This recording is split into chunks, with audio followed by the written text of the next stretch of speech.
د قرباني عمر کله چې ته اختری اخې نو دغه عمر به ته معلوموې چې د دې څونه عمر ده، آیا پر دې باندې اختری صحیح ده که نه ده صحیح. د غوی عمر 2 کاله او د اوش عمر د 5 کالو به بیا اختری به صحیح ده، او د بزو او د پسو عمر به 1 کال وي، بیا اختری قرباني پر کولی سي، جایز ده. لیکن که چیرې یو پسه یو وری د 6 میاشتو او د 1 کال د وری او د پسه سره برابر و په قد و قامت وزن کې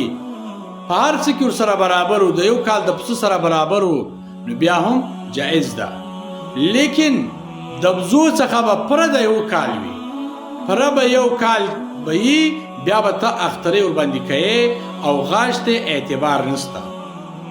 چې کله عمر تا ته معلوم وي چې دا د پره د 1 کال ده، بیا اختری ورباندې صحیح ده، کې غاښونه راغلي وي که نه راغلي. د غویې به 2 کاله وي، د اوش به 5 کاله وي، او د پسو او د بزو به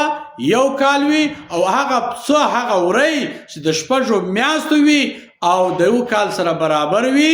بیا هم اختری قرباني جایز ده پر هغه باندې.